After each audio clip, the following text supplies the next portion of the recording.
des tunnels, des métros, des réseaux souterrains et même des passages secrets permettant d'accéder aux maisons des personnes riches et célèbres. Pourquoi avons-nous besoin de tunnels, vous demandez-vous peut-être? Pour se cacher. De nombreuses villes ont des tunnels souterrains et même des doubles souterrains. Maintenant, soyons clairs, ces passages ne sont normalement pas reliés entre eux, contrairement à la rumeur populaire selon laquelle il serait possible de se rendre d'Écosse en Turquie en empruntant des passages secrets, construits il y a environ 5000 ans. Oui, si construire cela semblerait fou même aujourd'hui, imaginez à l'époque. Ces tunnels s'appellent officiellement des souterrains refuges. Et ils ont probablement été construits au Moyen-Âge. Mais nous ne connaissons pas la date exacte de leur création. C'est en Bavière qu'ils sont le plus nombreux. Mais on en trouve aussi beaucoup en Grande-Bretagne et en France. Les souterrains refuges, qui sont absolument uniques dans le monde entier, se caractérisent par des couloirs étroits de forme ovale et des goulets d'étranglement appelés, en allemand, Schlupf ou Sleep-Outs en anglais.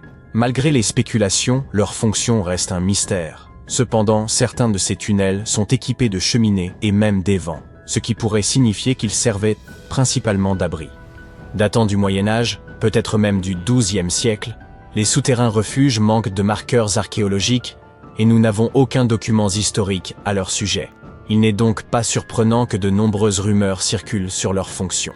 Certains scientifiques sont convaincus qu'il s'agissait d'espaces de stockage, bien que leur étroitesse rende cette hypothèse peu plausible.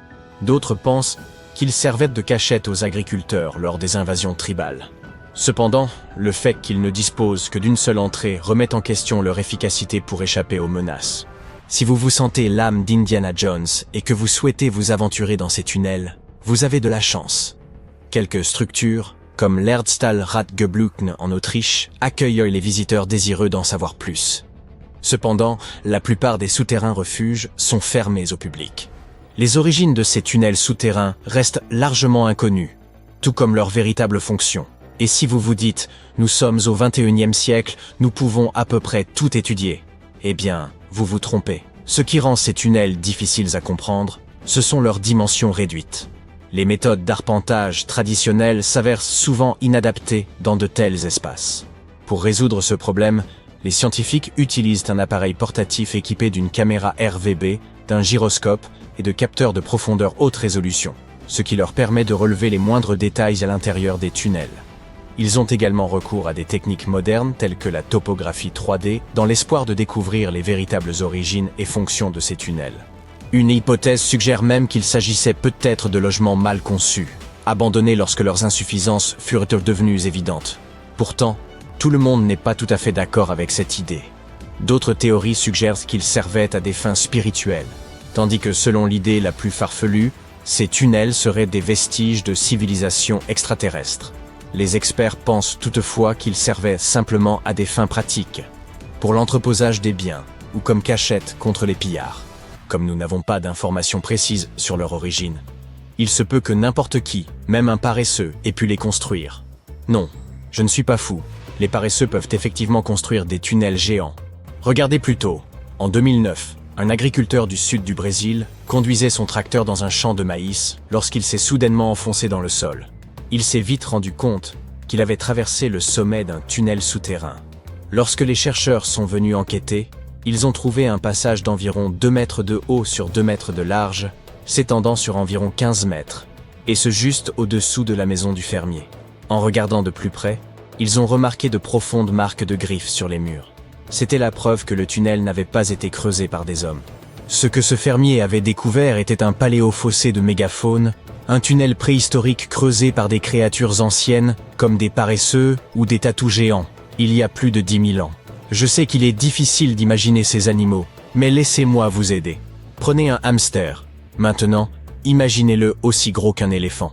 Et n'oubliez pas, ce hamster de 4 mètres de haut peut aussi marcher sur 2 pattes. À leur époque, il y a environ 15 millions d'années, et jusqu'à il y a 10 000 ans, de nombreuses espèces de paresseux et de tatous géants parcouraient les Amériques. Et certains creusaient bien ce genre de tunnel. Aujourd'hui, beaucoup de ces tunnels sont remplis de sédiments, même si certains restent dégagés, comme celui que notre fermier a découvert. Cette découverte de 2009 a suscité un vif intérêt, conduisant à la découverte de plus de 1500 paléofossés dans le sud du Brésil, ce qui en fait la région du monde où la concentration de tels sites est la plus élevée. Mais personne ne sait exactement pourquoi il y en a autant dans le sud du Brésil. Bien que certains paléofossés existent dans toute l'Amérique du Sud, on n'en a trouvé aucun en Amérique du Nord, ce qui est étrange, car ces énormes paresseux parcouraient tout le continent. La fonction exacte de ces grands tunnels reste un mystère, mais les scientifiques pensent qu'ils servaient d'espace post-natal pour la régulation de la température ou pour l'hibernation. Les tunnels se sont probablement développés au fil des siècles, à mesure que les générations successives de paresseux et de tatous les agrandissaient. Maintenant, jetons un coup d'œil au Fougou. Non, il ne s'agit pas de ce mets japonais très dangereux, ni d'une ville en Nouvelle-Guinée. Pour les voir, nous devons nous rendre au Royaume-Uni. Les Fougous sont également des structures souterraines, mais ils ne ressemblent pas exactement à des tunnels. Ce sont des structures en pierre sèche. Ils ressemblent à des grottes décorées à l'aide de pierres. On n'en a trouvé qu'une quinzaine jusqu'à présent, et la plupart se trouvent en Cornouailles.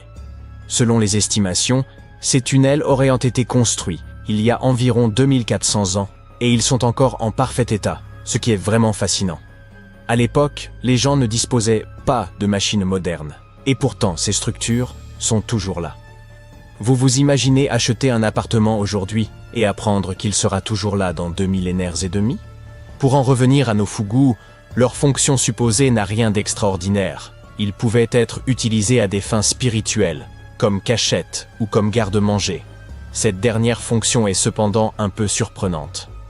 Je suppose que ce n'est un secret pour personne que l'Angleterre est réputée pour son taux d'humidité excessif, et que si vous voulez bien conserver vos aliments, vous devez éviter l'humidité à tout prix. Sinon, vous pouvez dire bonjour à la moisissure et aux champignons. Mais les peuples anciens n'étaient pas bêtes du tout, autrement ils n'auraient pas survécu, et vous et moi ne serions pas là aujourd'hui. Ils utilisèrent donc peut-être ces Fougous pour stocker certains produits, des produits présentant une moisissure naturelle, et contribuer ainsi à la conservation des denrées périssables, comme le lait, le beurre et le fromage. Mais bon, ce ne sont là que suppositions. La véritable fonction de ces tunnels reste inconnue. Ce qui rend les Fougous uniques, c'est qu'il s'agit de tunnels construits délibérément, et non de mines creusées comme on en trouve au pays de Galles, par exemple. Ils ont été réalisés par l'excavation de tranchées profondes, puis revêtus de dalles de pierre de fête, avant qu'on y déverse du remblai. Tout cela demandait beaucoup de temps et d'efforts. Cependant, quelle que soit la difficulté, les villes du monde entier sont souvent bâties sur des réseaux de tunnels complexes, uniques à chaque endroit. Par exemple, Paris est célèbre pour ses vastes carrières souterraines, qui ont été abandonnées il y a des années, mais qui présentent toujours un risque d'effondrement dans certaines zones. Londres possède l'un des plus grands réseaux de tunnels au monde, dont beaucoup ont été spécialement créés à des fins militaires. À New York, des rumeurs circulent sur l'existence de tunnels secrets, tandis qu'à Los Angeles, on trouve d'anciens tunnels datant de la Prohibition, utilisés par les bars clandestins. De nombreuses autres villes possèdent d'énigmatiques tunnels. Et étonnamment, la Floride ne fait pas exception. Remontons jusqu'en 2011, à Ybor City. Près d'un ancien bureau de poste, une inondation a fait apparaître quelque chose d'étrange. Les vestiges d'une structure inconnue. À l'époque, les gens n'y ont pas vraiment prêté attention. Et ce n'est que 7 ans plus tard que l'on a découvert quelque chose de vraiment fascinant. Ce quartier historique a été fondé dans les années 1880, mais on ignorait jusqu'en 2018 qu'il abritait également un réseau de tunnels cachés. Nous ne l'avons découvert que grâce à des travaux de rénovation. Leur fonction exacte, bien sûr, est inconnue, mais la plupart des scientifiques sont convaincus qu'ils servaient à relier les premières salles de jeu au port de Tampa. Il est difficile de déterminer l'étendue de ce réseau de tunnels. En 2018, on a trouvé dans une maison historique de Seminole Heights des portes verrouillées menant à des tunnels datant des années 1920. Un habitant a même déclaré avoir parcouru un tunnel pendant une vingtaine de minutes. Selon certaines rumeurs, ces tunnels relieraient le fleuve Hillsborough à Ybor City. Les recherches se poursuivent, mais aucune nouvelle information n'a encore été dévoilée.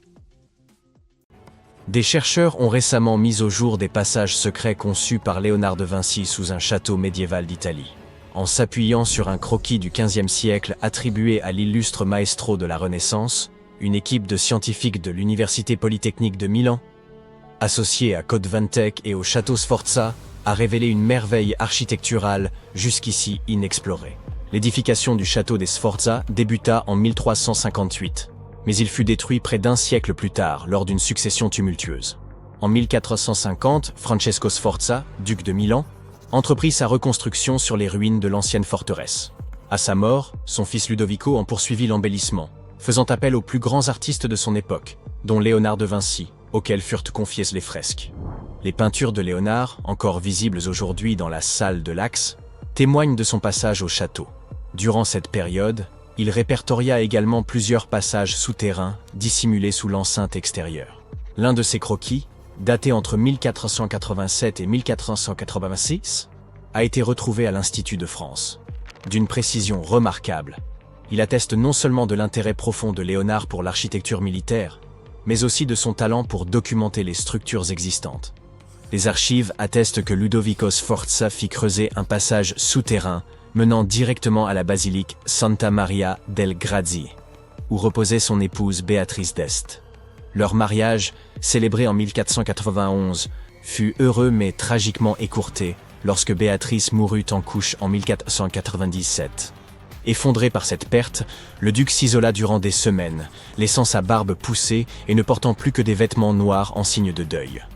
Le tunnel secret, dont la longueur avoisinait 800 mètres, lui permettait de se recueillir à l'abri des regards. Il aurait également pu servir à l'évacuation en cas de siège.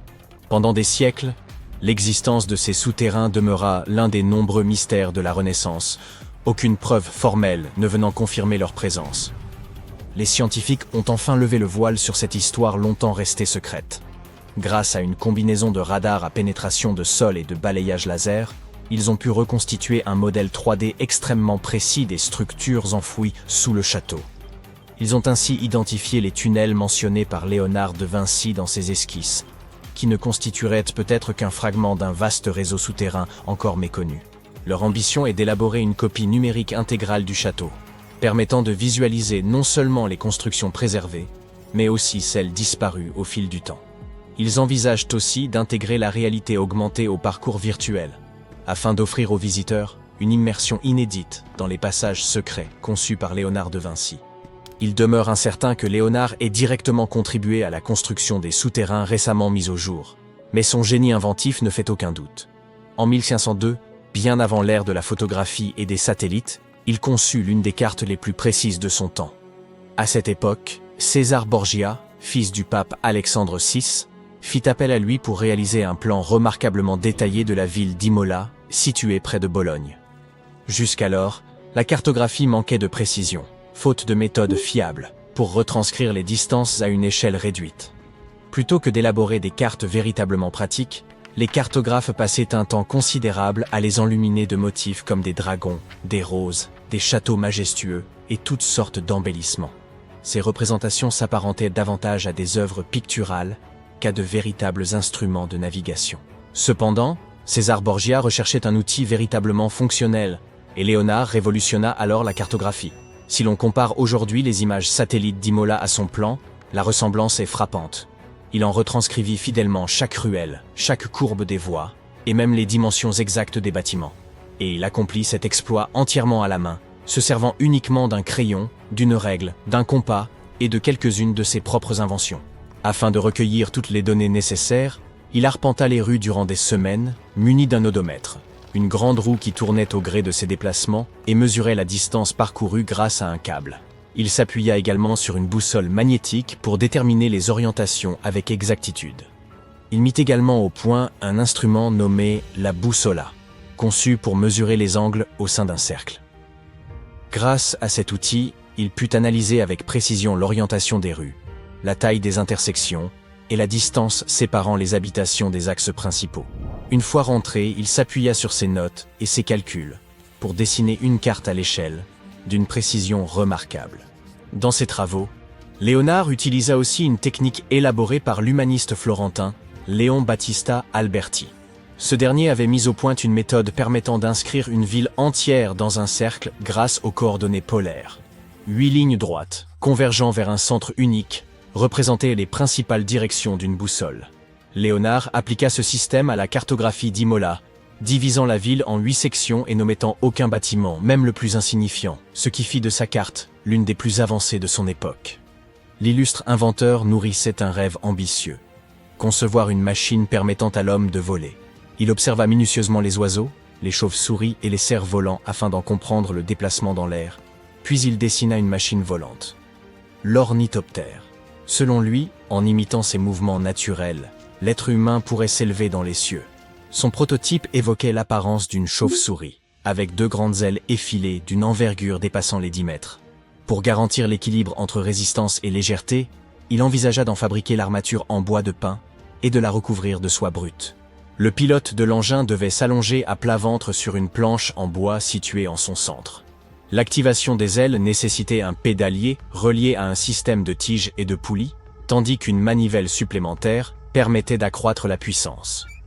Un casque aérodynamique servait également à assurer le contrôle de l'appareil. En synchronisant les mouvements de ses mains et de ses pieds, le pilote aurait pu faire battre et pivoter les ailes, à l'image d'un oiseau en vol. Cependant, un obstacle majeur demeurait. La force humaine ne suffisait pas à générer la portance nécessaire au décollage. Si l'engin avait pu fonctionner une fois en altitude, il était en revanche impossible pour un individu seul de l'élever du sol. Léonard en avait sans doute conscience, mais son concept influença toutefois la conception des machines volantes imaginées quelques siècles plus tard. Léonard de Vinci fut en avance sur son temps avec nombre de ses inventions, mais son concept d'automate humanoïde se distinguait par son caractère visionnaire. Sous le patronage de la famille Sforza, connue notamment pour la construction des anciens tunnels, il imagina un chevalier mécanique capable de mouvoir ses bras, de pivoter la tête, et même d'ouvrir et fermer la bouche. Sa maîtrise de l'anatomie et des mécanismes du mouvement corporel lui permit de concevoir cette machine singulière.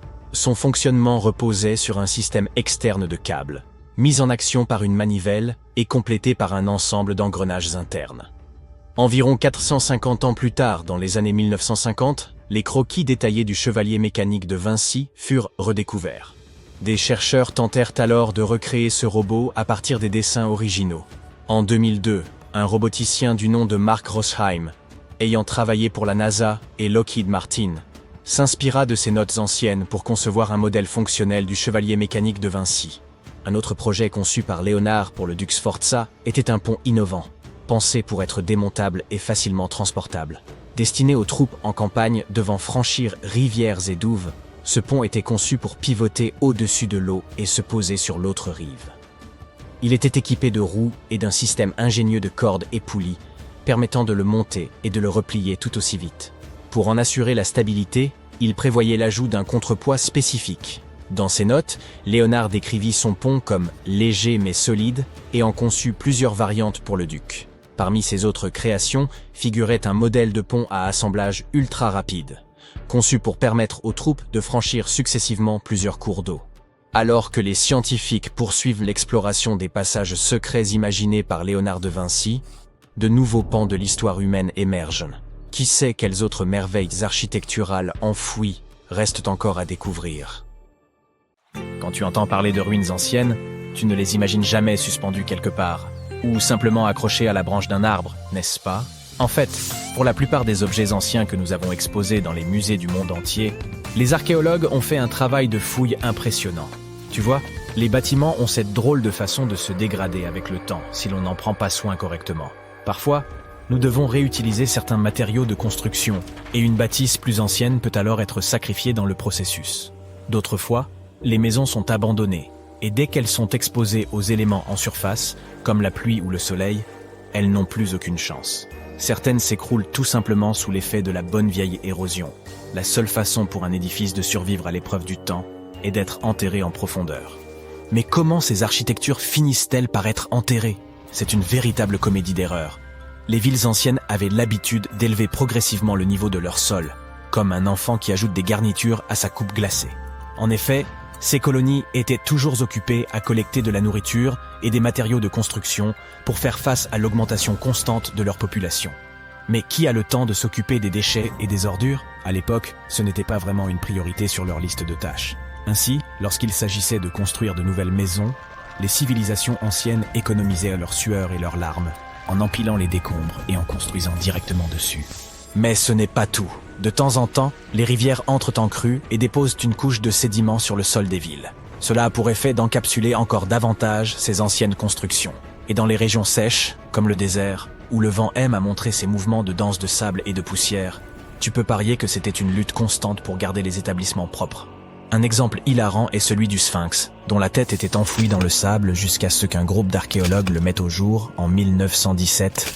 Certaines villes anciennes ont fini par être recouvertes parce qu'elles étaient complètement abandonnées.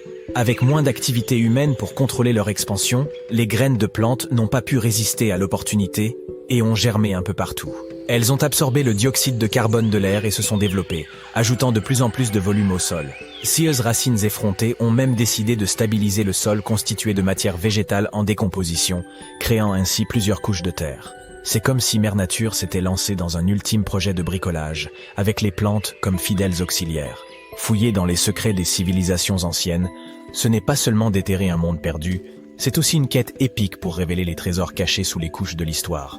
Mais comment les archéologues savent-ils d'abord où creuser? Si tout est recouvert de multiples couches de sédiments, de débris et de racines de plantes, ils doivent avoir une sorte de système auquel ils se fient avant de se lancer dans un nouveau projet, n'est-ce pas? Tout d'abord, ce ne sont pas toujours eux qui suggèrent des fouilles archéologiques à tel ou tel endroit. Je m'explique. Supposons que tu sois un entrepreneur et que tu souhaites construire un nouveau complexe d'appartements luxueux dans ta ville. Cependant, certaines législations locales imposent des exigences avant que ton projet ne puisse démarrer. Par exemple, avant de commencer à construire sur un terrain, il peut être nécessaire de faire appel à des spécialistes pour vérifier le sol. Scieuses personnes intelligentes peuvent être des archéologues, des géologues ou des paléontologues, et elles doivent garder un œil sur le processus en phase de développement. En cas de découverte d'artefacts ou d'écofacts, termes savants pour désigner des vestiges organiques, ces experts interviennent pour les fouiller et les étudier. Mais qu'en est-il des sites qui n'ont rien à voir avec les bulldozers et les chapeaux jaunes? Les archéologues ont plus d'un tour dans leur sac lorsqu'il s'agit de localiser les points chauds de l'Antiquité. Ils plongent dans les archives historiques et font un travail de détective. En recherchant de vieux documents et de vieilles cartes, ils peuvent reconstituer le puzzle de l'activité humaine dans une région donnée. Si un site a déjà été visité, c'est encore mieux. La découverte de traces de fouilles antérieures ou de récits historiques peut donner aux archéologues de nombreuses informations sur les endroits où poursuivre leur chasse au trésor. Avant de commencer à manier leur pelle, les archéologues se livrent à une sorte de balayage visuel.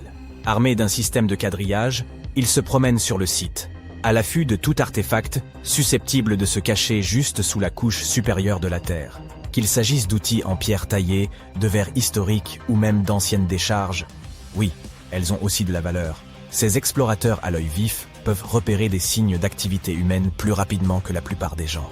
S'ils tombent sur un hamac coquillé, terme savant pour désigner un dépôt d'ordures, ils savent avec certitude que l'homme a jadis habité cet endroit. Les archéologues ne se contentent pas de leur fidèle pelle. Ils disposent d'un arsenal de gadgets pour les aider dans leur recherche de merveilles cachées. Les outils géophysiques sont en quelque sorte leurs armes secrètes. Prenons l'exemple du résistivimètre. Cet appareil astucieux mesure la composante électrique du sol et tout élément ou artefact enfoui. Un mur enterré, par exemple, produira une résistivité différente de celle du sol environnant. Les magnétomètres et les géoradars fonctionnent de la même manière, mettant en évidence les indices potentiels de trésors anciens dans le sol. Et qui pourrait oublier notre vieil ami, le GPS? Il aide les archéologues à cartographier des emplacements précis, comme une carte au trésor high-tech les menant directement à leur peau d'or. Tu souhaites visiter virtuellement certains des sites archéologiques les plus importants du monde? Suis-moi. Au Royaume-Uni, par exemple, tu trouveras cet endroit intéressant appelé Stonehenge. C'est l'un des nombreux Henges répartis dans le pays, mais celui-ci est vraiment exceptionnel. Imagine cela. Des pierres anciennes et massives se dressent fièrement, disposées sous forme d'un anneau à l'extérieur et d'un fer à cheval à l'intérieur, avec quelques pierres plus petites pour faire bonne mesure. Et devine quoi? Ces pierres étonnantes existent depuis plus de 5000 ans. C'est ce que l'on appelle une longévité à toute épreuve. C'est là que les choses deviennent intéressantes. Selon le folklore local, le légendaire magicien Merlin a sorti sa baguette magique et a téléporté ces pierres massives depuis l'Irlande. Apparemment, des géants les avaient assemblées là-bas, mais Merlin a décidé qu'elles seraient bien plus belles à leur nouvel emplacement. D'autres pensent qu'il s'agit simplement des ruines d'un ancien édifice spirituel romain. Ces structures étonnantes ont été construites par nos ancêtres de l'âge du bronze. Avec leurs outils simples et leur technologie limitée, Ils ont réussi à créer ce chef-d'œuvre monumental. Impressionnant, non? Malheureusement, nous ignorons encore beaucoup de choses sur cette région. L'objectif initial de Stonehenge reste encore aujourd'hui un mystère. Certes, il existe de nombreuses théories, mais les scientifiques ne sont pas encore parvenus à se mettre d'accord sur le sujet. On sait cependant qu'il est parfaitement aligné pour accueillir le lever du soleil lors des solstices d'été et d'hiver. L'ancienne ville de Pompéi est un site archéologique tout aussi étonnant. Imagine un peu, le Vésuve, un fauteur de troubles notoires, a décidé de piquer une crise volcanique et a complètement recouvert cette ancienne ville romaine. Il l'a transformée en capsule temporelle, située à l'extérieur de l'actuelle Naples, en Italie. En 1748, une bande d'explorateurs aventureux est tombée sur Pompéi. Ils ont découvert alors un trésor de choses bien conservées. Des rues, des maisons, de la nourriture, probablement un peu périmée, des bijoux clinquants, des sculptures raffinées, des fresques colorées, des objets ménagers de tous les jours, et même des restes humains et animaux. C'était comme une fête archéologique épique. À première vue, Pompéi avait tout pour plaire. Des maisons et des villas de luxe, une immense arène de 20 000 places, de jolies petites boutiques d'artisans, des lieux de rencontre comme des tavernes, sans oublier les endroits coquins comme ces bains luxueux où l'on pouvait se faire dorloter intensément. Il y a aussi le sanctuaire d'Apollon, où les gens se réunissaient pour leur culte quotidien. Et bien sûr, le cœur animé de la ville, le forum de Pompéi, où tous les gens branchés avaient l'habitude de se retrouver. Et devine quoi? Pompéi est tellement cool qu'elle a été inscrite sur la liste du patrimoine mondial de l'UNESCO en 1977. C'est en quelque sorte le panthéon de l'histoire. Cette liste comprend également de nombreux autres bâtiments et sites célèbres, comme le Taj Mahal en Inde et l'Acropole d'Athènes en Grèce. Vous venez de terminer votre visite touristique d'Édimbourg, en Écosse. Ça a duré un peu moins d'1 heure et vous en voulez encore. Vous demandez à votre guide s'il y a autre chose à voir, et il commence à vous parler d'une mystérieuse ville souterraine. Vous l'interrogez sur le temps nécessaire pour vous y rendre et vous êtes stupéfait par la réponse du guide. Vous vous trouvez au-dessus. Elle est juste sous vos pieds, South Bridge, mais vous y étiez il y a quelques minutes et vous n'avez pas remarqué d'énormes flèches pointant vers le bas. C'est donc là que le mystère commence. Notre histoire débute au milieu du XVIIIe siècle. La capitale écossaise n'était pas aussi grande qu'elle l'est aujourd'hui, avec ses 5000 habitants. Seules 6000 personnes vivaient aux abords du château d'Édimbourg. Toutes étaient entassées à l'intérieur d'une enceinte médiévale. Et on dit que nos villes actuelles sont surpeuplées. Imaginez les conditions de vie à l'époque. Les murs étaient hauts, et il y avait donc peu de lumière naturelle. Certaines maisons avaient jusqu'à 14 étages. Des vaches se promenaient dans les ruelles étroites et sinueuses, et elles y laissaient leur déjection. La situation était telle que Daniel Defoe, le célèbre écrivain anglais, a noté: je crois qu'aucune ville au monde n'a autant d'habitants pour aussi peu d'espace. Oui, nous parlons de l'auteur de Robinson Crusoe. Eh bien, quelque chose devait être fait, et la solution a été de construire 2 longs ponts au nord et au sud de la ville. Les noms qu'on leur a donnés ne débordaient pas spécialement de créativité, North Bridge et South Bridge. Le pont septentrional a été achevé en premier. Puis, en 1785, la construction du 2e pont a débuté. Il devait relier la principale rue piétonne qui se trouvait au nord aux bâtiments universitaires du sud d'Édimbourg. Mais ne voyez pas cette construction comme l'un de nos ponts modernes jetés en travers d'un cours d'eau. Il s'agissait d'un viaduc, un type de pont qui relie 2 collines en franchissant une vallée. Le mot viaduc nous vient du latin, les Romains étant pionniers dans la construction de pareilles structures. Rome, la capitale de l'Empire, avait d'ailleurs été construite sur 7 collines. Et juste pour faire comme elle, Édimbourg s'étendait également sur 7 reliefs.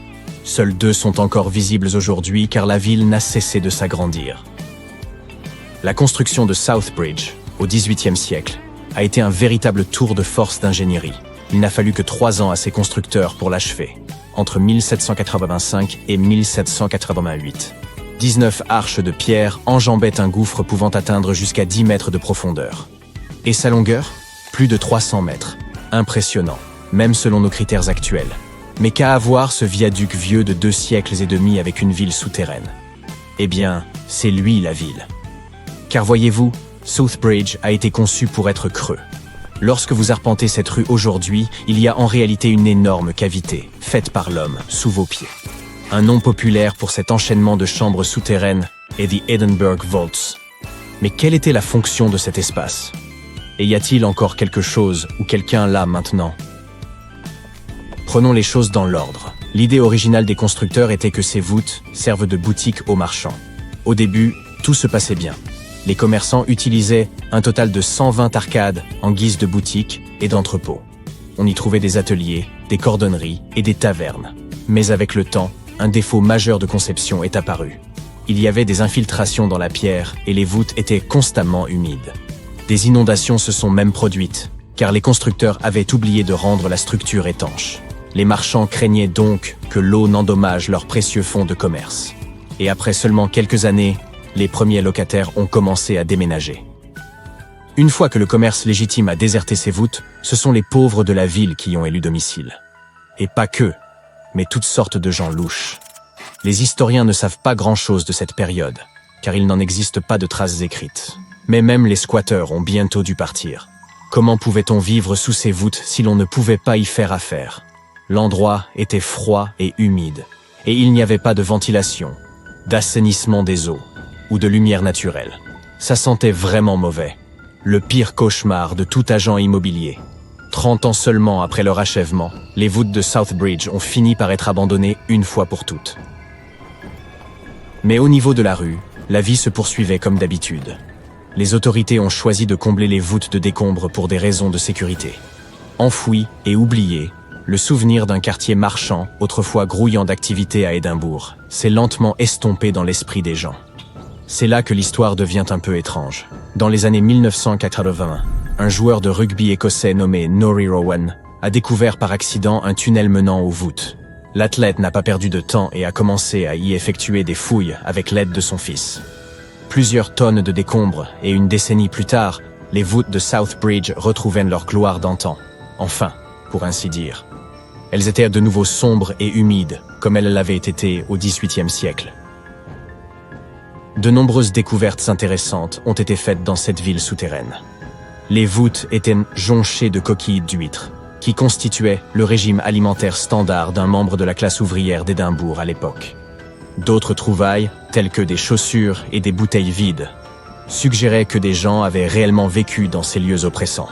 Pensez-y la prochaine fois que vous verrez un étudiant occuper un garage en guise d'appartement. Ainsi, votre guide avait dit vrai. Il y a vraiment une ville cachée sous les rues d'Édimbourg. Enfin, au moins une de ces rues. Vous redescendez à présent High Street, la principale rue piétonne, en direction de Cowgate. Vous levez les yeux, et la voilà. La seule arche visible de ce pont autrefois impressionnant. Vous recherchez en ligne un moyen de réserver une visite de ces voûtes. Vous devez absolument voir cet endroit de vos propres yeux. Mais la capitale écossaise n'est pas la seule ville au sous-sol mystérieux. La région historique de Cappadoce, en Turquie centrale, ne cache pas moins de 36 villes sous sa surface. La plus grande et la plus impressionnante, celle de Derinkuyu, n'a été découverte qu'en 1963. Elle a été construite au 8e siècle, pendant l'ère byzantine, pour protéger la population locale des envahisseurs. Nous avons des structures similaires faites de béton dans nos villes modernes, mais l'échelle de la ville souterraine turque est proprement impressionnante. On y compte plusieurs niveaux, comme dans un parking. Les cavernes et les tunnels se situent à 60 mètres en dessous du sol. Cela représente les 2/3 de la hauteur de la Statue de la Liberté. La ville pouvait accueillir 2 milliers de personnes à tout moment, en plus du bétail et des vivres. La bonne odeur. 2000 représente l'affluence moyenne d'un match de football en Ligue 1 aujourd'hui. Vous voudrez peut-être faire un crochet par l'un de ces endroits la prochaine fois que vous irez en Turquie. La plupart de ces villes souterraines de Cappadoce se trouvent dans des zones rurales. Ça semble logique, non? Après tout, elles ont été creusées pour servir de cachette. Mais en Europe, il existe une ville dont le labyrinthe souterrain rappelle les voûtes d'Édimbourg. Peut-être avez-vous déjà entendu parler de Pilsen, en République tchèque. Mais attendez une seconde. Il ne sera pas question de leur célèbre bière locale. C'est l'histoire d'une ville médiévale qui a survécu sous les rues de Pilsen. Ses puits, ses caves et ses tunnels s'étendent sur plus de 20 km. Les artisans et commerçants utilisaient les souterrains historiques de Pilsen comme entrepôts. Pour l'eau, la nourriture, la glace. Tout ce que vous pouvez imaginer. Ces canalisations sont assez impressionnantes. Les historiens estiment qu'il y aurait 360 puits en dessous du centre historique de Pilsen. En période de conflit, ces passages servirent de refuge à la population locale. Ils ne souffraient certainement pas de la soif là-bas. Aujourd'hui, ce sont principalement les touristes qui visitent ces mystérieuses villes souterraines. Mais au Canada, il y en a une où les gens vivent et travaillent. Il s'agit du réseau de Montréal. La construction de ce réseau piétonnier souterrain a commencé en 1962. L'idée initiale était de séparer la population du trafic automobile. Une façon sympathique de dire que la municipalité construisait alors une station de métro. L'idée a fait son chemin et le projet s'est élargi. Aujourd'hui, c'est un véritable labyrinthe urbain caché en dessous du centre-ville. Besoin d'un endroit où dormir? Il y a des hôtels là-bas. Envie de manger un morceau? Pénétrez dans l'un des restaurants souterrains. Des boutiques en tout genre, une bibliothèque, des cinémas. La liste est longue. Il y a même des complexes résidentiels. Mais comment les gens peuvent-ils vivre sous terre? Facile. Bien que la ville elle-même se trouve en dessous, les points d'accès sont au niveau de la surface. Vous pouvez ainsi entrer dans ce réseau de tunnels, long de plus de 30 km, par plus de 120 endroits. C'est une autre forme d'antipode. Oups, désolé, l'Australie. Que fait un bateau au beau milieu du désert? On s'attendrait plutôt à retrouver un navire près des côtes. Cette question a préoccupé les archéologues pendant des décennies. En 1988, une tempête s'est abattue près de l'un des sites archéologiques majeurs de l'Égypte ancienne. Une structure en bois est alors apparue, dégagée des sables. Elle avait été rongée par les termites, mais les scientifiques étaient résolus à percer son mystère. En l'an 2000, les fouilles ont débuté à proximité d'Abydos, et une équipe d'experts américains a rapidement découvert un bateau de 21 mètres de long. Cependant, cette découverte n'était pas isolée, puisqu'ils ont mis au jour 14 autres embarcations, soigneusement alignées les unes à côté des autres. L'état de ces navires a rendu leur extraction complète impossible, mais, heureusement, le bois était suffisamment bien préservé pour y prélever un échantillon. Les analyses ont révélé que ces bateaux dataient d'environ 5000 ans, faisant ainsi de cette flotte la plus ancienne de l'histoire humaine connue à ce jour. La période de leur construction remonte à 5 siècles, avant l'édification des pyramides de Gizeh. Chaque navire était abrité dans une chambre voûtée, parfaitement adaptée à ses dimensions. Cette pièce mesurait environ un tiers de la taille d'un court de tennis et était entourée de murs en briques de boue, ornés de plus de 120 représentations de bateaux. Ces dessins avaient été incisés sur des murs blanchis à la chaux, remarquablement préservés au fil du temps. Les scientifiques sont au fait de l'existence de ces chambres mystérieuses depuis plus d'un siècle, période durant laquelle un archéologue britannique, Arthur Weigall, a découvert une structure intrigante à l'ouest du Nil. Son équipe a eu un aperçu des murs intérieurs, mais une partie du toit s'est malheureusement effondrée, les contraignant à interrompre leur exploration. Bien que les chercheurs aient abandonné le site, son emplacement a continué d'être inscrit sur les cartes. La position des bateaux a d'abord amené les scientifiques à penser qu'ils se trouvaient sur une rive du Nil. Cependant, cette théorie présentait une faille. Actuellement, le fleuve s'écoule à près de 11 km à l'ouest d'Abydos. Des recherches supplémentaires sur le terrain environnant ont révélé que le Nil n'avait pas changé de cours au fil de l'histoire. De plus, si les bateaux avaient flotté près d'un quai, leur position aurait été instable. Or, les 14 embarcations découvertes à Abydos étaient parfaitement alignées les unes par rapport aux autres. Une seule conclusion pouvait être tirée de cette situation. Quelqu'un les avait délibérément disposées ainsi, ce qui impliquait un effort considérable. Chaque bateau pouvait accueillir jusqu'à 30 rameurs, prouvant ainsi qu'ils étaient adaptés à la navigation. Il ne s'agissait pas de simples maquettes, mais les chercheurs doivent encore déterminer s'ils ont effectivement navigué sur des étendues d'eau de l'Égypte ancienne. Cela n'enlève rien à l'importance de cette découverte. Auparavant, les archéologues n'avaient mis au jour que des modèles réduits. Dans le tombeau de Toutankhamon, par exemple, on dénombre 35 maquettes de bateaux. Et pendant une longue période, ces figurines constituaient les seules indications sur l'apparence des navires de l'Égypte ancienne. La conception de ces bateaux atteste de leur authenticité. Ils constituent les plus anciens exemples connus de ce que l'on appelle des bateaux construits. Dans l'Antiquité, les gens réalisèrent des embarcations primitives, en creusant de grands troncs d'arbres, tandis que l'alternative consistait à assembler des roseaux pour former un radeau. Mais les bateaux découverts à Abydos étaient composés de planches attachées ensemble. Cette découverte a marqué une avancée significative dans le domaine de la construction navale. À leur époque, ces bateaux devaient être impressionnants, car le bois représentait une ressource précieuse. Dans le désert, il n'y avait pas de bois, et le cèdre devait être importé du Liban. Seul le pharaon pouvait se permettre un tel luxe. L'étude de la zone entourant l'ancienne flotte a également apporté des éclaircissements supplémentaires.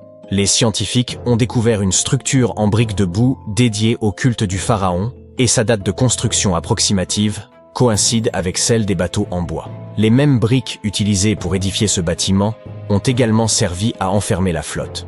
Lors de leur construction, les salles qui les abritaient étaient dotées d'un plafond, une section que les archéologues ont mise au jour au début du XXe siècle. Tout comme les momies dans leurs sarcophages, ces magnifiques navires reposaient à l'intérieur de voûtes splendides. L'extérieur de ces salles était tout aussi impressionnant. À l'origine, les murs extérieurs étaient revêtus d'un enduit en calcaire blanc qui avait la capacité de réfléchir la lumière. Sous les rayons du soleil désertique, la structure abritant les bateaux devait resplendir à des kilomètres à la ronde. Les bâtisseurs égyptiens anciens ont employé la même méthode pour recouvrir les pyramides 5 siècles plus tard. Aujourd'hui, leur surface apparaît en dents de scie, mais cela n'a pas toujours été le cas. Lors de leur construction, les pyramides présentaient une fine couche supérieure de calcaire blanc, dont la surface lisse scintillait sous la lumière du soleil. Plutôt que d'avoir des marches, la couche extérieure des pyramides se présentait davantage comme une pente élégante. Les archéologues sont aussi se posaient une ultime question. À quel pharaon appartenait cette flotte? La réponse se trouvait à moins de 2 km du site, à l'emplacement du tombeau d'un pharaon de la 5e dynastie, le roi Sésostris III. La période et le style de construction de ce dernier coïncidaient avec ceux des chambres contenant les bateaux. La fin de son règne pourrait expliquer comment ces embarcations ont fini en plein désert. Il est probable que le pharaon soit mort dans le nord de l'Égypte, puis que son corps ait été transporté le long du Nil jusqu'à Abydos, dans une majestueuse procession de bateaux décorés. Les vaisseaux furent ensuite descendus dans des chambres situées près du lieu de dernier repos de leurs propriétaires, ce qui revêtait une signification symbolique. Dans la croyance des anciens Égyptiens, les navires occupaient une place centrale. Leur divinité suprême, le dieu Ré, parcourait le ciel durant la journée sous la forme du soleil, tandis que la nuit, il naviguait à travers le monde souterrain dans une barque solaire. Le pharaon s'identifiait à Ré, ce qui expliquait son besoin d'embarcation dans l'au-delà. Elle représentait le seul moyen de se régénérer, tout comme le soleil se lève chaque jour à l'horizon. Cette croyance perdura pendant des millénaires. Un pharaon emblématique, Khéops, possédait également un navire, découvert par des scientifiques en 1954 à proximité de sa pyramide à Gizeh. Ce dernier est environ 4 siècles plus récent que la flotte d'Abydos, mais le bateau de Khéops était presque 2 fois plus long. La grande pyramide de Gizeh et le tombeau de Toutankhamon figurent parmi les découvertes archéologiques les plus célèbres d'Égypte. Pourtant, de nombreux secrets demeurent enfouis sous les sables infinis du Sahara. Récemment, en 2020, des archéologues ont mis au jour une ville perdue, qualifiée de plus importante découverte depuis celle du tombeau de Toutankhamon en 1922. La ville d'Aton, âgée d'environ 3000 ans, suscite l'espoir des historiens d'obtenir un aperçu de la vie quotidienne des anciens Égyptiens. L'archéologue et égyptologue renommé Zahi Hawass a décrit ce site comme une cité d'or oubliée. Aton se situe à environ 500 km au sud du Caire, la capitale égyptienne, et se trouve à proximité de la célèbre vallée des rois. Les archéologues ont d'abord découvert des sections de murs en briques de boue qui s'étendaient dans toutes les directions. Puis, ils ont mis au jour des pièces complètes contenant des outils du quotidien. L'équipe de fouilles a également révélé une boulangerie, un quartier résidentiel et un district administratif, tous datant de l'époque où la civilisation égyptienne était à son apogée. Ils ont également été les pionniers dans la fabrication d'objets en fer. En 1911, des scientifiques ont découvert un ensemble de perles en fer près du village d'El Gerzeh en Basse-Égypte. Ces perles représentent les plus anciens artefacts en fer connus à ce jour. Cette découverte est proprement fascinante, car les anciens les ont créées en martelant un morceau de météorite. Ces 9 perles faisaient autrefois partie d'un collier élaboré. Aujourd'hui, elles sont corrodées et noircies, ce qui est parfaitement normal pour un bijou datant de plus de 5000 ans. Composées d'un alliage de fer et de nickel, ces perles témoignent du savoir-faire exceptionnel des anciens bijoutiers. Leur habileté est d'autant plus remarquable qu'ils ignoraient l'origine stellaire du matériau utilisé. La pyramide de Khéops présente également une caractéristique remarquable. Un groupe de recherche international a analysé la réponse électromagnétique de la structure aux ondes radio et a découvert que la pyramide était capable de concentrer l'énergie électromagnétique en son sein. Ce phénomène se produit tant à l'intérieur de ses chambres qu'en dessous de sa base. Elle abrite également une chambre souterraine inachevée. Il semble que cette réponse électromagnétique soit liée aux propriétés du calcaire, le principal matériau utilisé dans la construction de la Grande Pyramide. Les résultats de cette recherche pourraient avoir des applications pratiques, notamment en vue d'améliorer le fonctionnement des cellules solaires et des nanocapteurs. Et si je vous disais que les extraterrestres que nous imaginons tous comme de petits hommes verts pourraient en réalité ressembler à des terriens tout à fait normaux et se détendre en Europe? c'est la péninsule ibérique, et les personnes qui y vivent sont sous suspicion. Voici la raison. D'une manière ou d'une autre, des parties des artefacts les plus importants de la civilisation ibérique, appelés trésors de Villena, sont fabriqués à partir de métal qui ne peut tout simplement pas être trouvé sur Terre, car c'est du métal provenant d'une météorite. Abordons cela étape par étape. Voici l'artefact lui-même, trésor de Villena, et il est composé de 59 objets différents. Des bols, des bouteilles et des bracelets. Y a-t-il un motif là, avec tous ces baies? Au total, la découverte pèse environ 9 kg, dont 8 kg sont en or de 23,5 carats. Si vous n'êtes pas un spécialiste du métal, je vais vous éclaircir cela tout de suite. À titre de comparaison, l'or 23K est composé à 95,8% d'or pur, donc l'or 23,5K est encore plus pur. Le pourcentage restant correspond à d'autres métaux qui aident à ajouter de la résistance et de la durabilité à l'alliage précieux. Il y avait aussi de l'argent, du fer et de l'ambre dans cet ensemble. L'artefact aurait pu être assez simple, mais pour ces deux-là, appelons-les imposteurs. Regardez ce bracelet en fer forgé et cet hémisphère creuse. Voyez-vous cela? Ces lignes rouillées sur l'hémisphère et la couleur étrange du bracelet se démarquent vraiment, puisque tout le reste est constitué du plus pur or. Tout a commencé en 1963, lorsqu'un chercheur a remarqué un métal sombre plombé parmi les bols et bouteilles brillants. Le métal était brillant à certains endroits et recouvert d'un oxyde d'apparence ferreuse qui était principalement fissuré. Pour que vous compreniez bien, l'or ne se comporte généralement pas de cette manière. L'or est l'un des métaux les moins réactifs. Il ne se ternit donc même pas, encore moins rouille.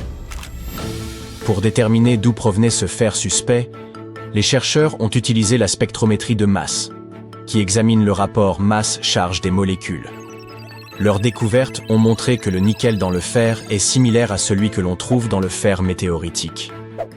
En termes simples, le bracelet et l'hémisphère sont d'origine extraterrestre. L'âge exact de ce trésor est difficile à déterminer, mais il est crucial. Nous devons connaître l'âge exact pour voir s'il coïncide avec le début de l'âge du fer dans la péninsule ibérique. Si c'est le cas, alors pas de questions supplémentaires ici. Mais si ça ne l'est pas, eh bien c'est pour le moins étrange, sinon suspect. Donc, il existe ce système des trois âges. Il se compose de l'âge de la pierre, puis de l'âge du bronze, et enfin de l'âge du fer. L'âge de la pierre n'est pas important ici. Comparons les âges du bronze et du fer. L'âge du bronze a commencé lorsque l'on s'est rendu compte que la combinaison du cuivre et de l'étain produisait un matériau plus durable que chacun de ces métaux pris séparément. Cette ère était entièrement consacrée à de grandes améliorations des outils et des armes. Mais deux inventions majeures se sont distinguées, les systèmes d'écriture et la roue. Puis vint l'âge du fer. Cette période était entièrement consacrée à l'introduction progressive du fer dans la vie quotidienne. Le fer était beaucoup plus facile à modeler en designs astucieux que le bronze. C'était important parce que le fer, surtout lorsqu'il était transformé en acier, apportait des améliorations significatives dans tous les aspects de la vie. Les outils devenaient plus légers, moins chers et plus résistants par rapport à leurs équivalents en bronze. Vous suivez? Parfait.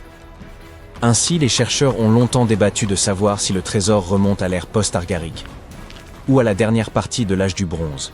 La dernière étude affirme que ces artefacts ont été créés entre 1400 et 1200 avant Jésus-Christ. Et quelque chose ne colle pas vraiment. Tout d'abord, l'âge du fer a commencé environ 500 ans après la création de ces artefacts.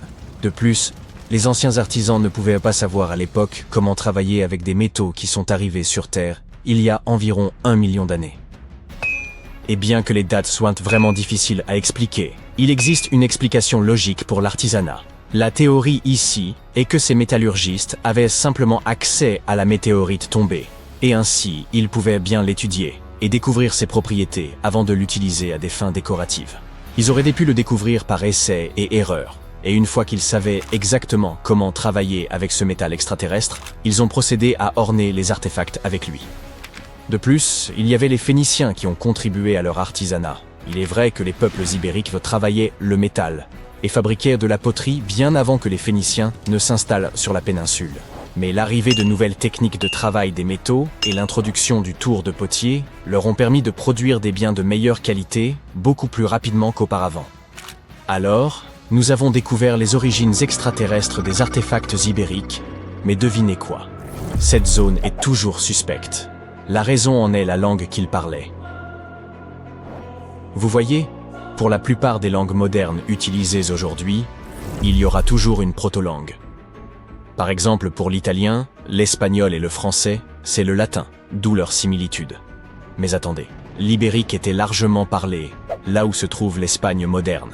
Pourquoi l'espagnol n'y ressemble-t-il pas? La vérité, c'est qu'aucune langue aujourd'hui ne ressemble à l'ibérien, peut-être seulement le basque, mais c'est en raison de quelques similitudes trouvées dans leur système numéro. Le basque est classé comme une langue isolée, ou simplement non apparentée à toute autre langue connue, et la seule langue isolée en Europe. La langue ibérienne est non classifiée. Bien que les écritures rédigées en elle aient été déchiffrées à divers degrés, la langue elle-même reste largement inconnue.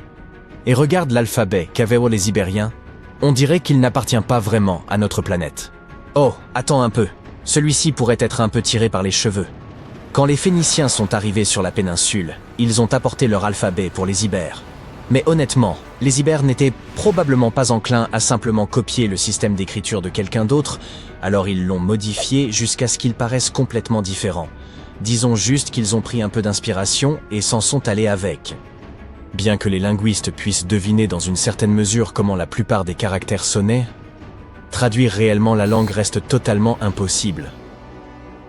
La langue ibérique était non indo-européenne et a disparu il y a plus de 2000 ans, et il n'y a pas de langue similaire restante pour nous aider. Super frustrant, n'est-ce pas? Nous avons plus de 2000 inscriptions ibériques provenant de tombes, de pièces de monnaie, de poteries, de plaques de plomb et même de gravures sur les parois des grottes. Mais à part une poignée de mots, nous sommes totalement dans le flou quant à leur signification.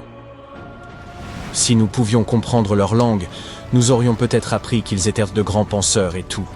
Mais nous ne pouvons qu'admirer les œuvres d'art qu'ils ont laissées. La culture ibérique regorge de créations étonnantes réalisées par des artisans talentueux. Nous parlons non seulement de métallerie et de céramique, mais aussi de sculptures détaillées, de textiles, de bijoux et d'autres parures personnelles. Mais voici le hic. La fabrication de tous ces articles de luxe dépendait beaucoup d'une grande classe agricole. Au cœur de la société ibérique, la plupart des gens étaient impliqués dans l'agriculture et l'élevage du bétail. Selon l'endroit où vous vous trouviez, les types d'agriculture variaient. Par exemple, au nord, ils étaient entièrement consacrés à la culture des céréales, tandis qu'à Valence, ils se concentrèrent sur la production d'huile d'olive et d'autres aspects agricoles. À l'ouest, l'élevage était le centre d'intérêt. Cependant, nous n'avons pas beaucoup d'informations sur la vie quotidienne des nombreuses personnes effectuant ce travail essentiel. À l'inverse, nous en savons beaucoup sur la classe supérieure de la société ibérique qui contrôlait ses ressources agricoles et engageait les artisans.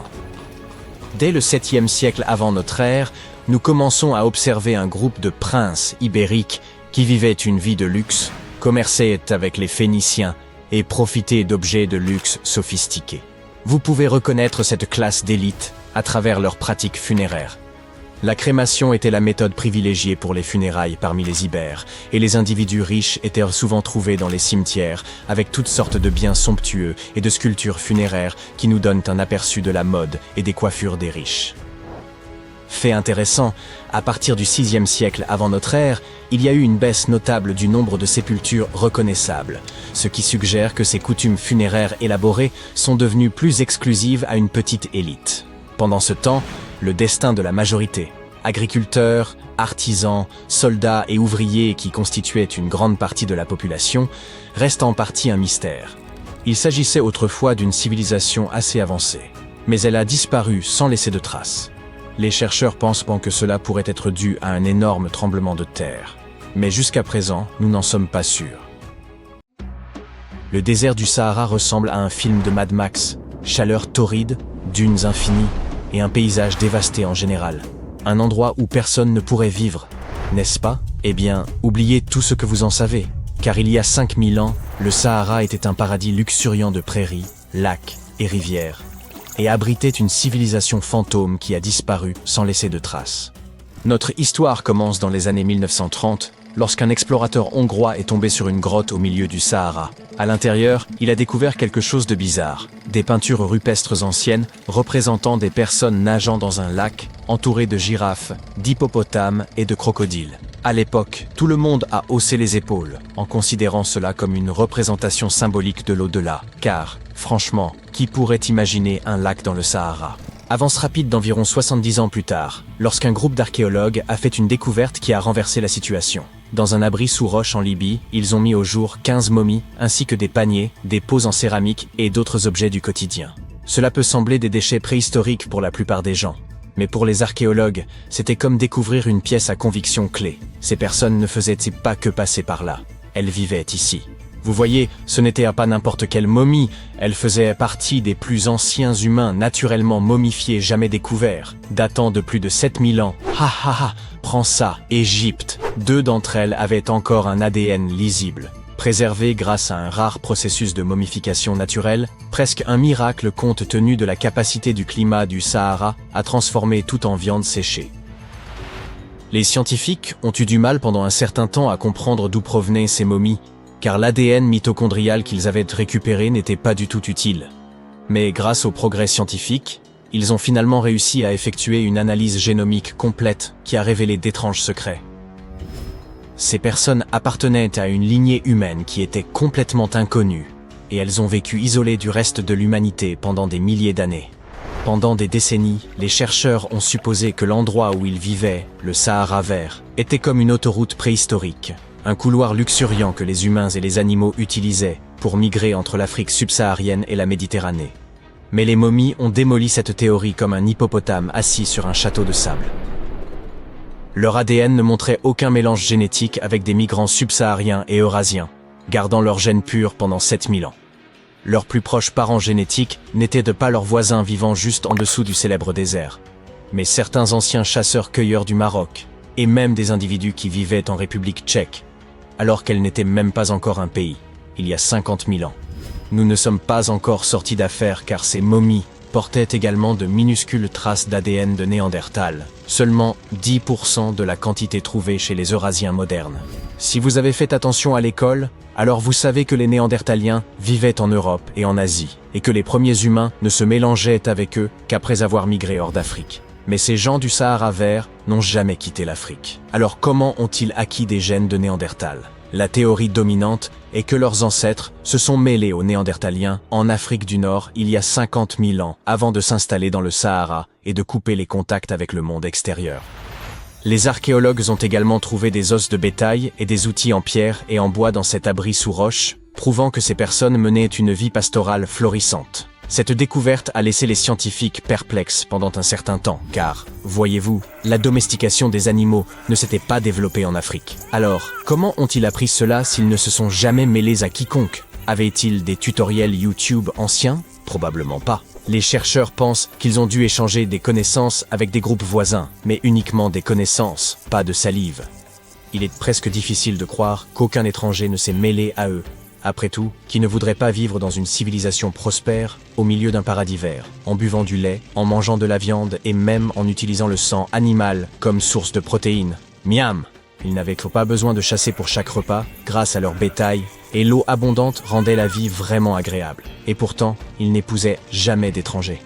Pourquoi ? Peut-être que c'était un choix culturel de ne jamais sortir en dehors de leur propre groupe, ou peut-être que le paysage même les gardait isolés. C'est là que les scientifiques misent. Ils croient que les forêts denses et les rivières qui existaient dans le Sahara vert agissaient comme le panneau défense d'entrée de la nature, créant une barrière géographique qui isole les animaux, les plantes et les sociétés entières.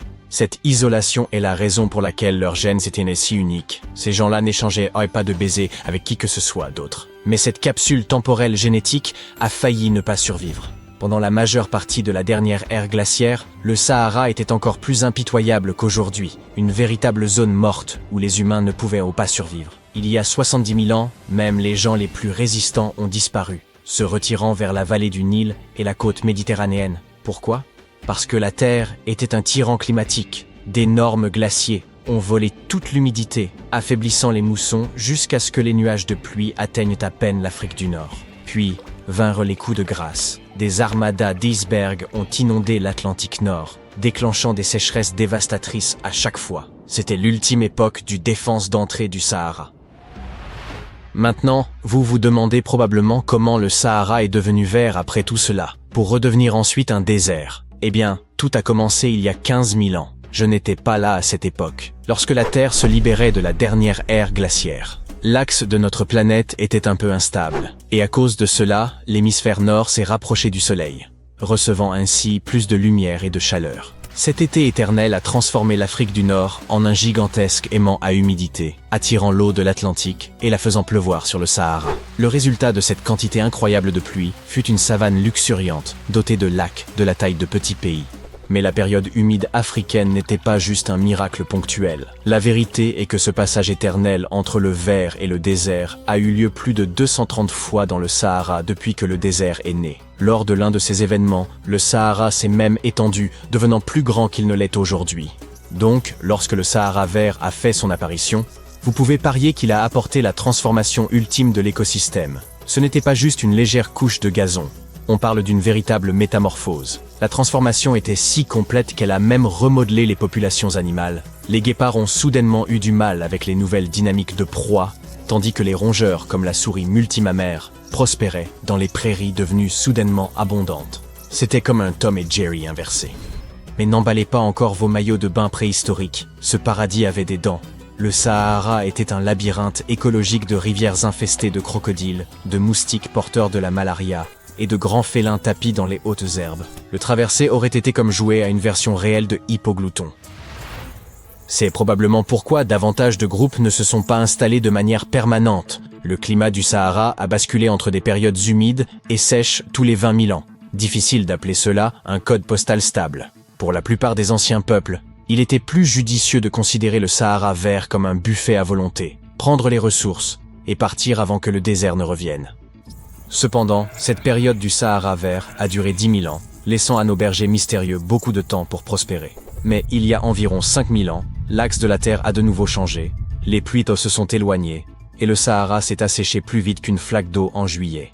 Alors que le désert faisait son retour, les bergers du Sahara vert n'eurent d'autre choix que de rassembler leur bétail et de partir. Certains chercheurs pensent qu'ils ont migré vers le Nil, posant ainsi les bases de l'Égypte antique. Je suppose donc que leur héritage perdure. De plus, leur lignée pure est peut-être éteinte de nos jours, mais quelques gènes ténus des momies peuvent encore être trouvés chez les habitants de l'Afrique du Nord actuelle. Mais les momies introverties n'étaient pas les seules à utiliser le Sahara vert comme Airbnb. Elles avaient en réalité des voisins juste au coin de la rue, dans un village au bord d'un lac au Niger, pour être précis. Ces personnes ont prospéré pendant 5000 ans et ont laissé derrière eux le plus ancien cimetière du désert du Sahara, comprenant un homme enterré dans une carapace de tortue, un homme d'Halloween souriant avec des dents limées, et une étreinte familiale poignante figée dans le temps, victime des mêmes eaux qui les ont soutenus. Finalement, ces personnes ont également disparu, tout comme cela est arrivé à nos amis antisociaux. Cela prouve que ce désert déjoue tout le monde avec un paysage qui offre le paradis d'une main et le retire de l'autre. La cité perdue de l'Atlantide a peut-être enfin été retrouvée. 2 chercheurs travaillaient au large des côtes de Cuba lorsqu'ils ont découvert les ruines de ce qui ressemblait à une ancienne ville submergée. Cela s'est passé il y a environ 20 ans, et pourtant, personne n'en parle plus aujourd'hui. C'est comme si les autorités avaient pris cette information, l'avaient enfermée dans un sous-sol top secret, et avaient décidé que personne n'en saurait jamais davantage. Mais pourquoi? Eh bien, je vais vous le raconter. En 2001, Paulina Zelitsky, une ingénieure maritime, et son mari, Paul Weinzweig, ont été engagés pour explorer les eaux situées au large de la côte occidentale de Cuba. Ils avaient 2 objectifs principaux. Rechercher de vieilles épaves de navires pouvant éventuellement dissimuler des trésors comme de l'or et des bijoux, et localiser des gisements précieux de pétrole et de gaz naturel sous les profondeurs de la mer. Ils utilisaient un sonar. En gros, il s'agit d'un radar qui fonctionne avec le son. Il envoie des ondes sonores sous l'eau, et lorsque ces ondes touchent quelque chose, comme un navire coulé, elles rebondissent. Ce dispositif peut déterminer où se trouve l'objet et à quelle distance, simplement en se basant sur l'écho. Ainsi, le couple explorait le fond marin avec cet instrument, à plus de 600-150 mètres sous la surface. Et puis, soudainement, ils sont tombés sur quelque chose de bien plus intéressant que de l'or ou du pétrole. Ils ont trouvé des pierres. Pas n'importe quelle pierre. Je parle de pierres énormes, parfaitement arrangées, un peu comme une version miniature de la pyramide de Chichen Itza, ou encore mieux, comme un ensemble de petites pyramides mayas submergées. Voilà ce qu'ils ont vu, ou du moins ce qu'ils pensent avoir vu. Le truc, c'est qu'un sonar ne fonctionne pas comme une caméra. Il n'enregistre pas de vidéo, ni ne prend de vraies photos sous l'eau. Ce qu'il fait, c'est créer des images à partir du son. Et ces images ne sont généralement que des contours ou des formes. Un peu comme une esquisse floue et en noir et blanc. Il vous montre où se trouvent les objets, mais pas exactement à quoi ils ressemblent. Et c'est exactement ce qui s'est passé pour ce couple. L'instrument s'est mis à produire des images de structures en pierre parfaitement ordonnées. Et ça ressemblait vraiment à une espèce de construction urbaine. Je veux dire, le site était trop bien ordonné, trop symétrique pour n'être que des rochers réunis au hasard. Mais c'était trop beau pour être vrai. Cette découverte pourrait radicalement tout changer de ce que nous savons sur les civilisations anciennes du continent américain. Du coup, les scientifiques se sont dit qu'ils ne seraient pas responsables d'annoncer quoi que ce soit, sans trouver d'abord plus de preuves. Et c'est pourquoi ils ont décidé de retourner sur les lieux de la découverte. Cette fois, ils ont envoyé un véhicule sous-marin télécommandé pour réellement voir ce qui se trouvait sous la mer. Vous voyez ? Ce robot était essentiellement un caméraman sous-marin. Et le robot a confirmé la découverte. Il y avait bien quelque chose d'étrange là-dessous. Le site ressemblait à une ancienne cité faite d'énormes blocs de granit lisse. Ces pierres mesuraient environ 2,5 mètres sur 3. Certaines étaient pyramidales, d'autres rondes. Certaines semblaient avoir été taillées puis empilées les unes sur les autres, tandis que d'autres paraissaient isolées. Ensemble, elles semblaient former des couloirs et des contours de pièces. C'était comme de découvrir de grands bâtiments au milieu d'un désert sous-marin. Ces images furent suffisantes pour que Zelitsky scelle l'accord. À l'époque, elle a confirmé que cette structure incroyable, selon ses propres mots, pourrait avoir été un grand centre urbain. Encore une fois, ce sont ses mots. Puis le couple a commencé à spéculer. Ils ont dit que ces structures avaient probablement été construites il y a plus de 6000 ans, ce qui les rendait plus anciennes que les grandes pyramides d'Égypte. C'est même plus ancien que les Mayas eux-mêmes. Vous savez, la civilisation qui vivait autrefois sur le continent américain et qui est célèbre pour ses temples sophistiqués. Les recherches ont suggéré que ces structures pouvaient appartenir à une civilisation qui avait vécu là il y a des milliers d'années et dont nous n'avions jamais entendu parler. Cette civilisation supposée avait prospéré sur un pont terrestre de 160 km reliant Cuba à la péninsule du Yucatan au Mexique. Mais un jour, quelque chose de catastrophique s'était produit. Selon leur théorie, les failles terrestres s'étaient déplacées sous la surface, provoquant un tremblement de terre immense. Puis, en un clin d'œil, l'ensemble du pont avait été détruit. La terre avait été engloutie par la mer et s'était retrouvée au fond de l'océan. Et cette civilisation avait disparu. Bien sûr, le lien a vite été fait avec le célèbre mythe de l'Atlantide, et tout ça a complètement captivé les médias. Les sites d'actualité ont à l'époque publié des titres tels que « La cité perdue des Caraïbes enfin découverte » et « L'Atlantide retrouvée à Cuba ». Alors, pouvait-il réellement s'agir de l'Atlantide ? Je veux dire, avait-il trouvé les vestiges de cette civilisation supposément super avancée et disparue ? Difficile à dire. Dès le début, une partie de la communauté scientifique n'a pas adhéré à cette histoire. Tout d'abord, il y a la question de la date. Affirmer que cette civilisation existait à cet endroit il y a au moins 6000 ans n'était tout simplement pas très crédible.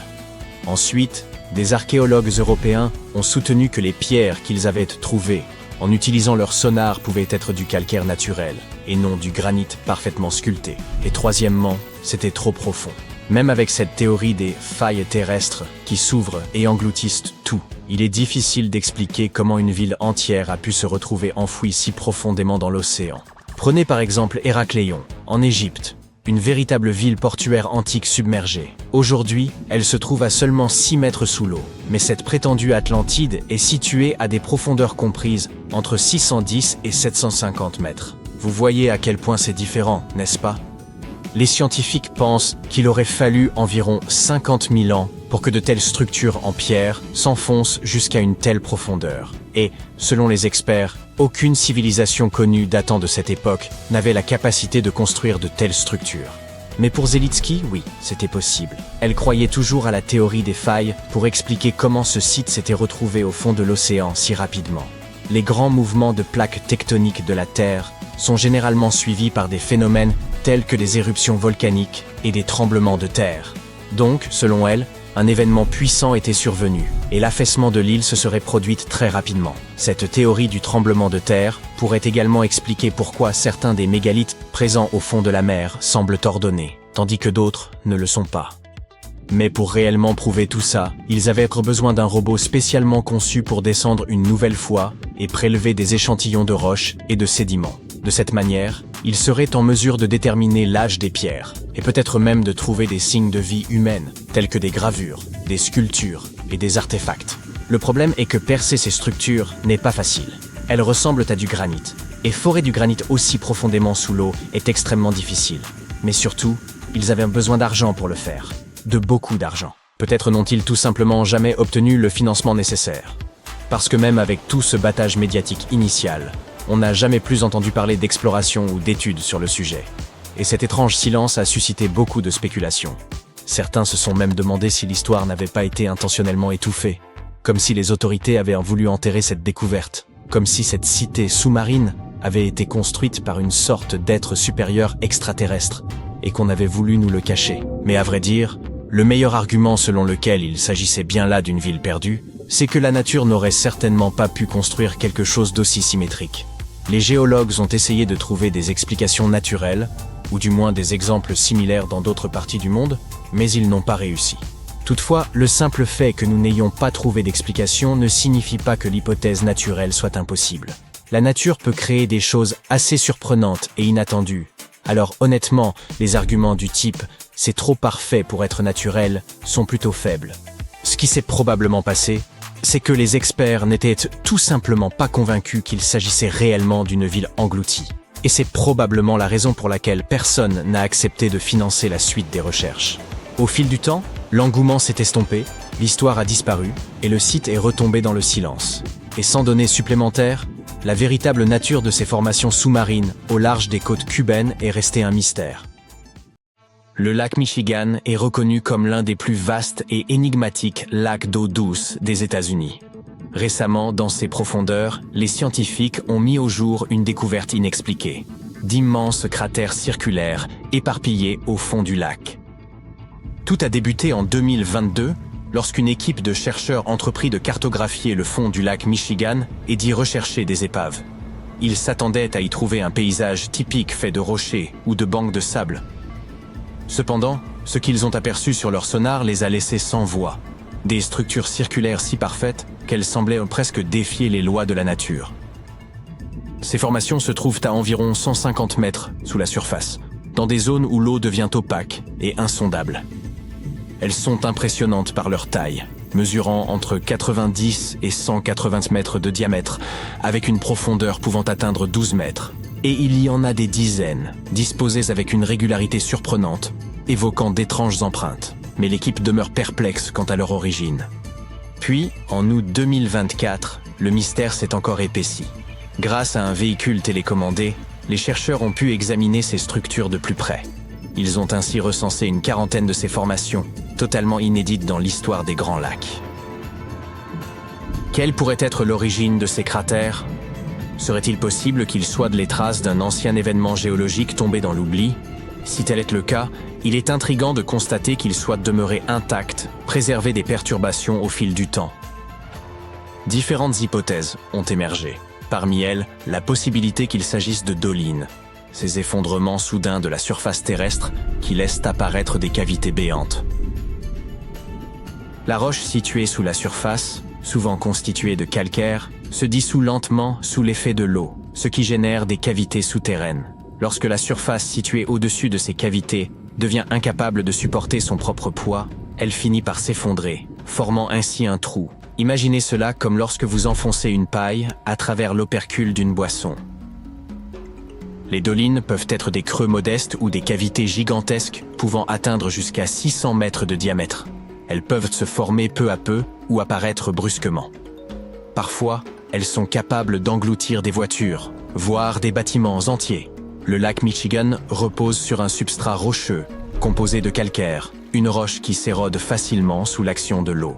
Ce phénomène a déjà été observé dans le lac Huron, où des dolines similaires ont été identifiées.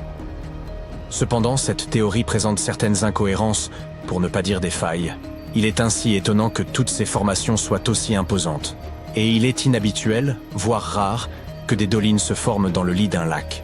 En outre, ces structures semblent s'organiser en un motif linéaire. Elles s'étendent principalement vers le sud, formant une ligne diffuse, ce qui est pour le moins curieux.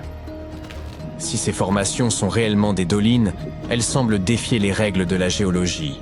Il pourrait également s'agir d'un processus nouveau et inhabituel, encore inconnu, qui se produirait sous la surface du lac. Mais une autre théorie pourrait expliquer ce mystère, celle des glaciers. Les glaciers, véritables fleuves de glace, ont couvert une grande partie de la Terre lors de la dernière ère glaciaire. Leur puissance est prodigieuse.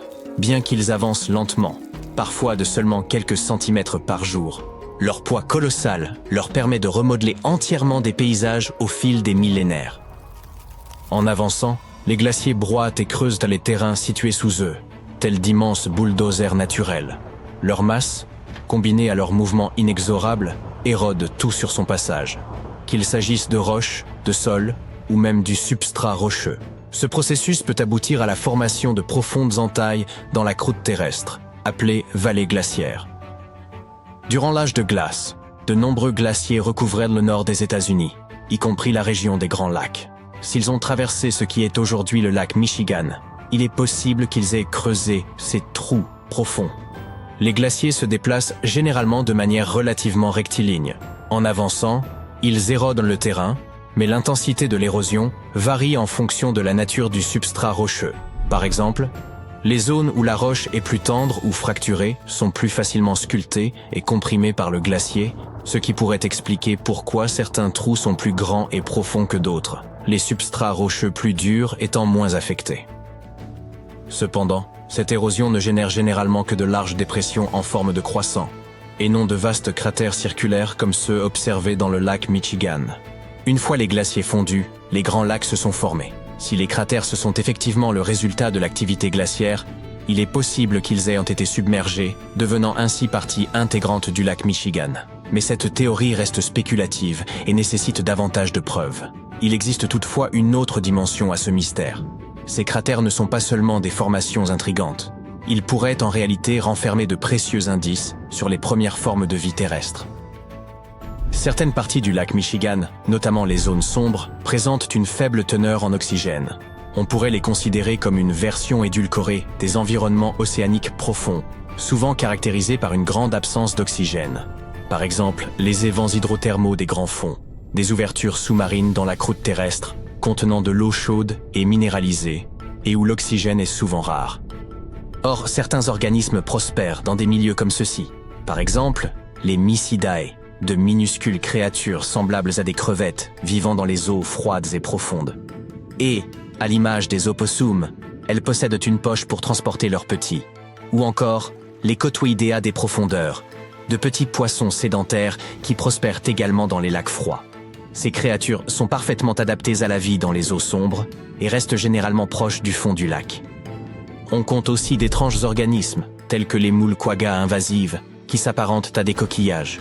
Ce sont de petites moules d'eau douce qui se sont répandues jusque dans les grands lacs. Elles s'accrochent aux surfaces et peuvent causer des problèmes aux écosystèmes en concurrençant les espèces indigènes pour la nourriture et l'espace. Tous ces organismes pourraient se trouver dans le lac Michigan, et même bien d'autres. Il pourrait se trouver des microbes ou même des bactéries spécialement adaptées à ces conditions extrêmes, tout comme c'était le cas dans le lac Huron. Il n'y a qu'un petit nombre de créatures capables de survivre profondément à l'intérieur de ces cratères, et leur étude pourrait nous offrir de précieux indices sur la manière dont la vie a prospéré dans les anciens océans, pauvres en oxygène. C'est précisément dans des environnements similaires que certaines des premières formes de vie se sont épanouies. La Terre primitive possédait une atmosphère contenant peu d'oxygène, mais était bien plus chaude, et d'anciens micro-organismes s'étaient adaptés à ces conditions. Les grands lacs, notamment le lac Michigan, ont toujours eu une réputation quelque peu fantomatique. Rien que cette mission qui avait été organisée pour étudier les épaves, il y en avait environ 6000 dans les grands lacs. De nombreuses épaves reposent encore sur les fonds lacustres, préservés par les eaux froides. Et les naufrages ne sont pas les seuls phénomènes étranges liés aux grands lacs. Au fil des ans, nombre de disparitions sont restées inexpliquées. Des bateaux et même des avions volatilisés sans laisser de traces. Les lacs, souvent calmes en surface, peuvent soudain s'avérer dangereux avec des tempêtes imprévisibles et de grandes vagues, menant à ces nombreuses catastrophes. Sans même parler de toutes les choses effrayantes observées là-bas au fil des siècles. comme les lumières fantomatiques au-dessus de l'eau ou des phénomènes météorologiques étranges tels que des brumes inquiétantes qui semblent surgir de nulle part. En 2007, une structure préhistorique, ressemblant un peu à Stonehenge, a même été découverte dans le lac, bien qu'elle soit beaucoup plus petite. Il se trouvait à environ 12 mètres sous la surface, au cœur de la baie de Grand Traverse. On estime qu'il aurait près de 9000 ans, soit bien plus vieux que Stonehenge. Il semble être une empreinte de ceux qui ont vécu dans cette région il y a des millénaires. Ces pierres massives sont disposées selon un motif sinueux s'étendant sur plus d'1 kilomètre. Elles varient en taille, allant de celle d'un ballon de basket à celle de voitures compactes. Cependant, l'une d'entre elles se distingue particulièrement. Un rocher mesurant entre 1,10 m et 1,20 m de hauteur pour 1,50 m de large, orné de l'image d'un mastodonte. Une créature qui parcourait la Terre il y a environ 11 000 ans avant de disparaître. Il est probable qu'il se soit enfoncé à cet endroit à la fin de la dernière ère glaciaire, mentionnée un peu plus tôt. Cette période a profondément remodelé la région. Tandis que cet emplacement est aujourd'hui submergé, il s'agissait à l'époque de terre ferme. Ces pierres semblent donc avoir été créées par les gens qui habitaient dans les lieux, bien que leur fonction reste incertaine. Marquait-elle un terrain de chasse? Ou bien s'agissait-il d'un ancien calendrier? Qui sait? À peine 15% du fond des grands lacs a été exploré. Aujourd'hui, les scientifiques s'apprêtent à mener des recherches beaucoup plus approfondies, tant sur le plan littéral que métaphorique. Ils souhaitent analyser le fond du lac qui entoure ces cratères, dans l'espoir que certains éléments présents dans leur environnement aient pu être à l'origine de leur formation. Ils mènent des initiatives telles que le Lakebed 2030, visant à cartographier l'ensemble du paysage sous-marin. Cela nous permettrait d'en apprendre énormément sur le lac Michigan et le passé de notre planète. Qui sait quels secrets ces eaux sombres pourraient encore nous révéler ?